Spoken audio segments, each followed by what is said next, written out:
Back with some more, fixing up this old Jeep I got for $2,000. If you missed the previous video or haven't seen any of my shorts, here's a quick recap.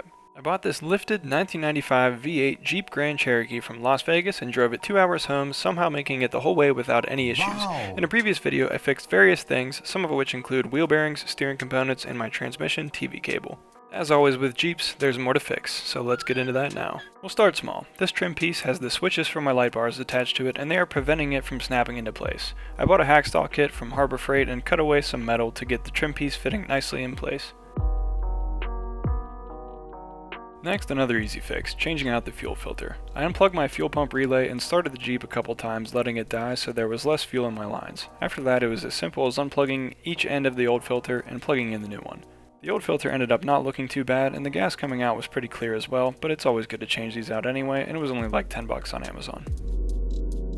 Next we'll move on to fixing the exhaust. My muffler had a huge hole in it, so I planned on replacing it with a piece of straight pipe. I started off trying to cut it with my hacksaw, but realized I was getting nowhere, so I rented a pipe cutter from AutoZone.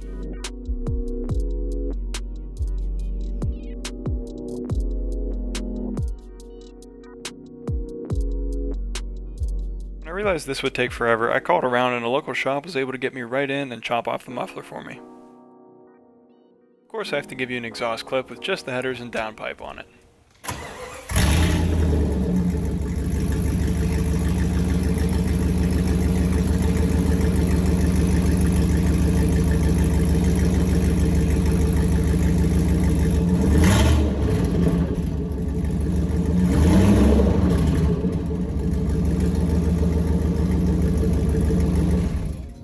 I think that sounds great, and I do agree, but it sounded way worse in gear and moving, so I then put my exhaust back on, and unfortunately the clamps I bought were slightly too small, and I used them anyway, so there's still a bit of an exhaust leak.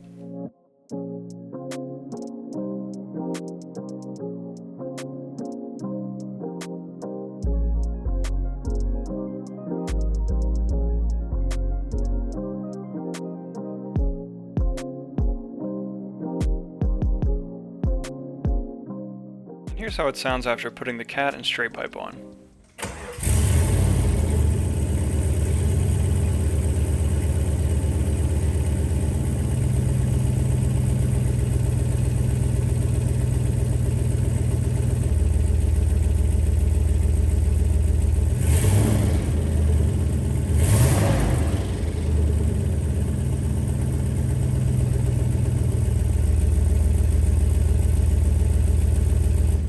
Yeah, not sounding too great. I think the cat was clogged up a bit too, so I then had a local shop weld on a nice straight pipe and a Flowmaster Super 40 muffler.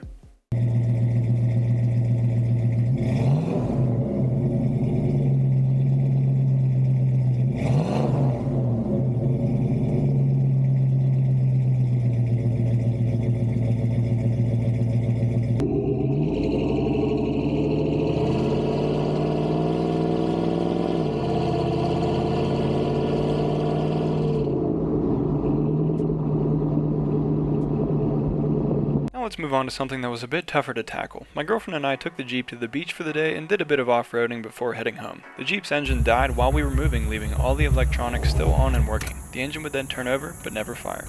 Weird. Well, that sucks. Luckily we weren't too far from home, and everyone in southern Utah is so nice that within a 10-minute time span we had 3 different people ask if we needed any help. Ironically, the first person to stop was a real mechanic unlike me, and he graciously towed us home with his truck. I didn't really know where to begin, so after a bit of googling, I just guessed it was my crankshaft position sensor and started there. I had fuel pressure, a new battery, pretty clean grounds, and no new check engine codes, so I figured it made sense.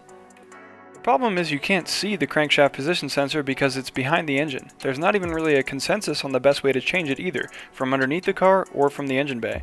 What you're seeing right now is the about 6 hours it took me just to change this dang sensor. I'll admit that most of that time was me getting a mental picture of what I'm feeling because I can't see it, and I couldn't find too many good videos showing what the back of the engine looked like.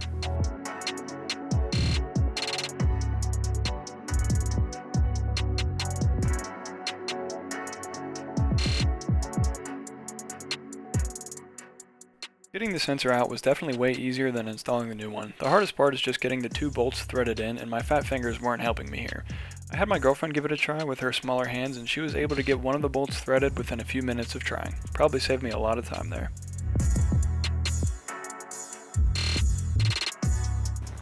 Alright, it's pouring rain. Let's see if that sensor did it. Oh my god, it didn't. Oh my god.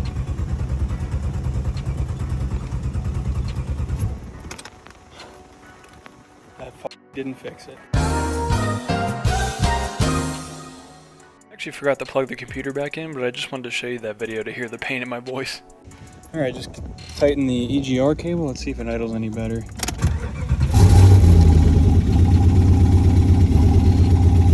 Seems slightly better. Not really. Yeah, hella hesitating.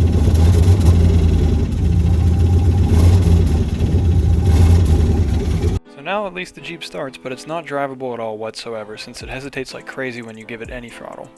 In hopes of fixing it, I replaced my throttle position sensor and my idle air control valve.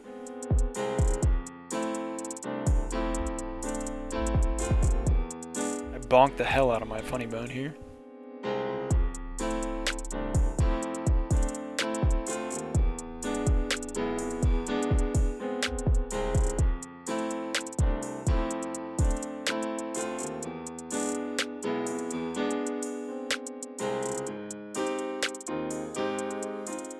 Okay, just changed the TPS sensor, no difference. Now I changed the IAC valve, and let's see if it makes any difference.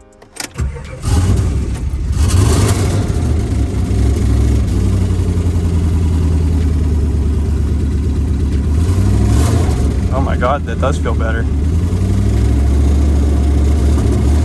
Still a little bit of hesitation. Fuck.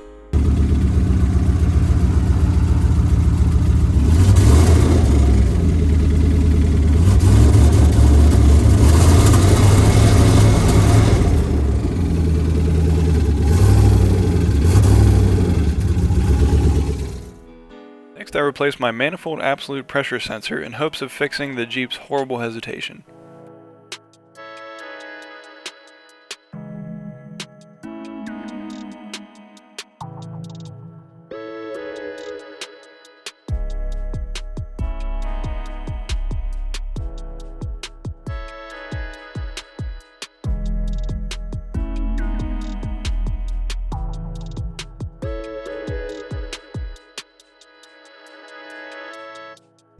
Alright, moment of truth, just changed out the map sensor, so all three are done.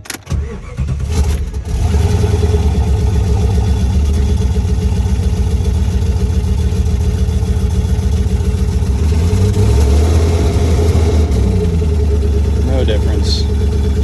Not really, we'll let it run for a bit.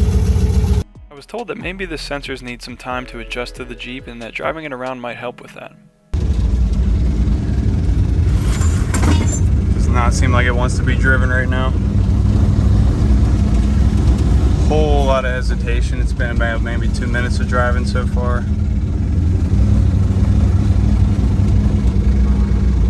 I don't know.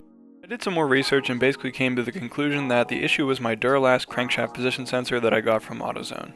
I bought a Mopar crankshaft position sensor from my local Jeep dealer for double the price and got to changing it out, which actually only took about a half hour this time since I now know the back of the engine like the back of my hand. Hey, that's new.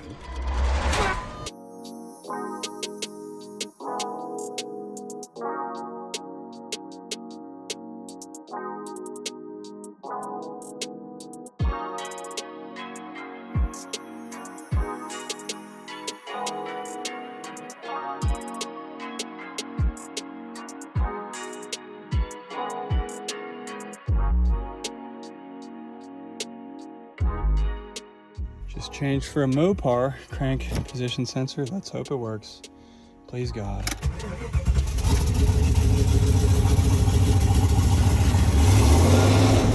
Oh, doesn't look like much hesitation. Oh my God, I don't think there's any. Oh my God, I think it worked. Well, that idle doesn't sound great. Oh my God, that's so much less hesitation. Woo! Look at us f***ing rolling. We're rolling. No hesitation. Fuck. Woo! Sorry, I just get too hyped when things actually work. It's pretty common for these crankshaft position sensors to fail from getting overheated since it's behind the engine, but I think mine were actually killed by something else. Let me show you. Here are the two screws that hold the sensor in place. You can see the left one is missing a washer, so I added one to it whenever I installed the sensor. On the left here is the Duralast crankshaft position sensor that wasn't making the Jeep run very well, and on the right is the one that I pulled out of the Jeep where it wouldn't run at all. You can see both of them are ground away on top, and then the brand new Mopar one that I didn't install yet is perfectly fine. I wasn't sure why the sensors were being grounded away, so I just added two washers underneath the sensor to give it a bit more room. I later found that the reason was these transmission bolts were super loose. I mean, look at that, I shouldn't be able to turn that at all. Those loose bolts cause the transmission to grind away the crankshaft sensor and also make this ticking noise. The previous owner did tell me that the transmission would make a noise when the bolts need tightened, but I guess I just didn't think this was the noise because the Jeep sounded like that from the start. Anyway, I tightened those two bolts, added lock nuts behind them, and tightened one other loose transmission bolt. Now all that noise is gone and the Jeep is running better than it ever has. That's all for now, but there's plenty more to come, so subscribe and hit the bell.